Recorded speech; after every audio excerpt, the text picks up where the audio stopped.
안녕하세요. 주식의 소리의 애솔입니다. 네, 내일 상장하는 종목이 하나 있어요. 비플라이 소프트. 청약에 참여한 분들이 10,000명도 채 안 됐기 때문에 아무도 관심이 없겠지만 그래도 청약에 참여한 분들을 위해서 영상을 간단히 만들어 봤습니다. 자, 공모가는 10,000원이고요. IBK 투자증권에서 배정을 받으셨을 테니까 몇 주 받았는지 다시 한번 확인해 보시고요. 자, 그럼 최종 배정 내역 살펴보겠습니다. 보면 일반 투자자들에게 배정된 물량이 총 20만 주인데 최종적으로 배정된 물량은 18만 3,592주입니다. 일반 청약 결과 실권이 발생한 건데요. 균등 배정 수량이 기본 17주가 됐기 때문에 20주나 30주를 청약한 분들 중에서 추가 납입을 하지 않은 분들이 발생을 했고 그로 인해 16,408주의 실권이 발생한 겁니다. 보통 이런 경우에 증권사가 자기 계산으로 인수를 하거나 일반 청약자들의 비례 물량에 추가로 더해주는데요. 이번에는 기관 투자자들에게 추가로 배정을 했습니다. 그 이유는 기관 투자자 추가 청약분이 있었다고 해요. 보통 기관 투자자들은 배정받은 수량만큼을 납입하게 되는데 조금 기존과 다른 부분이기는 하네요. 어쨌든 기관 투자자의 추가 청약이 있었다는 부분은 나쁘지 않은 것 같습니다. 물론 증권사가 자기 계산으로 인수를 해줬다면 유통 물량을 조금은 더 줄일 수 있었을 텐데 실권 자체가 아주 많지는 않으니까 넘어가도록 하겠습니다. 문제는 여기에요. 최종 의무보유 확약 비율을 확인할 수가 없었습니다. 증권 발행 실적 보고서에 수요 예측 시 의무보유 확약 신청 현황을 그냥 그대로 기재했더라고요. 배정된 내역이 아니라 신청한 내역을.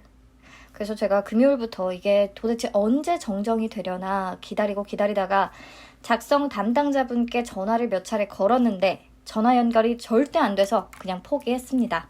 모른 채로 상장을 맞이해야 될 것 같아요. 자, 최종 확약 비율을 알 수 없으니까 그냥 기존 유통 가능 물량을 확인하도록 하겠습니다.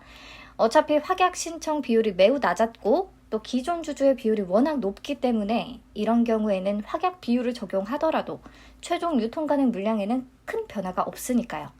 자, 보시면 상장 예정 주식 총수 대비 59.73%에 해당하는 물량 유통 바로 가능하고요. 금액으로 계산하면 376억 원 가량, 기존 주주 비율은 47.8%가 존재합니다. 딱 코넥스 이전 상장 종목 다워요. 네, 여기까지 해서 최종 의무보유 확약 비율을 알 수가 없으니까 확실히 정리해드릴 내용이 없습니다. 다만 코넥스 이전 상장의 경우 상장일의 기준가가 공모가와 동일하지 않을 수 있다는 거 말씀드렸잖아요. 기준가가 정확히 얼마로 계산이 되는지 한번 체크해 보겠습니다. 적용되는 식은 이렇다고 말씀드렸어요. 기존에 거래되던 주식에 대해서는 코넥스 시장 가격 수준을 반영해 주고요. 새로 공모된 주식에 대해서는 공모가를 반영해서 어느 정도 조정된 가격이 상장일 기준가가 되는 겁니다. 근데 예외적으로 기준가가 그냥 공모가와 똑같은 경우가 3가지 있다고 했어요.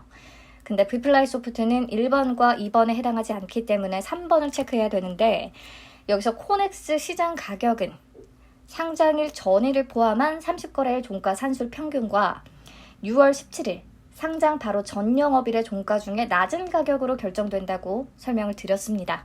계산해보면 평균은 11,607원이 나오고요. 17일의 종가는 1,150원이라 둘 중에 더 낮은 1,150원이 코넥스 시장 가격이 되겠습니다. 자, 그러면 3번 코넥스 시장 가격 1,150원이 13,000원 이상이거나 7,000원 이하인 경우에 해당하지 않잖아요. 그렇기 때문에 이 식에 따라서 기준가를 산출해 주시면 됩니다. 제가 대신 계산했고요. 1,130.35원이라는 숫자가 나오는데 여기서 규정상 소수점은 버려지고요. 호가 단위에 맞게 올림 적용됩니다. 즉 상장일의 기준가는 1,150원이 되겠네요. 그렇기 때문에 상장일 시초가는 1,150원의 90%에서 200% 내에서 결정이 되겠죠. 예상했던 대로 기준가 마법이 존재하기는 하지만 아주 미미한 수준입니다. 자, 그럼 과연 비플라이 소프트 상장일의 성과가 어떨 것인가? 이걸 예측한다는 건 불가능하지만 그래도 이런저런 조건들은 확인해 봐야겠죠. 코넥스 이전 상장 종목들은요, 보통 상장일에 기존 주주의 물량 떠넘기기 현상이 나타납니다. 그러면서 급락하는 경우들이 꽤 많은데요. 비플라이 소프트도 기존 주주의 비율이 굉장히 높죠. 그나마 다행인 건 유통 물량과 기존 주주 비율이 매우 높지만 워낙 규모가 좀 작은 종목이라 유통 가능 금액이 300억 원대로 좀 낮다는 거. 요즘 가벼운 종목에 이상 수급이 쏠리는 경우가 몇 차례 있었기 때문에 그런 부분이 변수가 될 수는 있겠습니다. 자, 최근 코넥스 이전 상장 종목들 중에서 그나마 유통 가능 금액이 비슷한 두 개의 종목을 한번 살펴봤습니다. 인카금융서비스와 바이옵트로가 있는데요. 두 종목 모두 안타깝지만 상장일 고가 기준으로도 마이너스를 기록했습니다. 그나마 비플라이소프트와 다른 점이 있다면 두 종목의 경우 기존 주주들의 매수 단가가 대부분 공모가 밑이었다는 거. 네, 아무튼 마이너스 날 가능성이 높다는 부분은 청약하실 때 이미 인지하셨을 거라고 생각을 하고요. 두 종목의 일봉 차트 보겠습니다. 왼쪽 바이옵트로인데요. 동그라미 친 날이 상장 당일이고요. 상장일에 장대 음봉을 만든 것을 확인할 수가 있습니다. 급락했다가 그나마 밑꼬리 달고 올라오긴 한 거예요. 그래도 마이너스에서 마감. 하지만 다음 날부터는 또 가파르게 오릅니다. 오른쪽 인카금융서비스는 완전 다른 경향을 보였어요.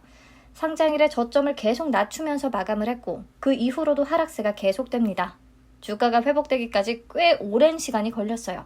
어쨌든 공모가 위로 올라가 주기는 했고요. 자, 비플라이소프트가 어떤 추세를 그릴지 알 수 없으니 두 사례를 모두 머릿속에 가지고 가셔야겠고요.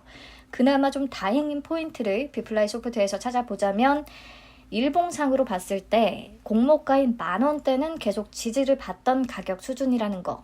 그리고 10,000원 아래에서 매수한 기존 주주들이 아주 많지는 않다는 거. 하지만 분명히 있기는 합니다. 이들이 상장일 바로 매도에 나설 수 있겠고요.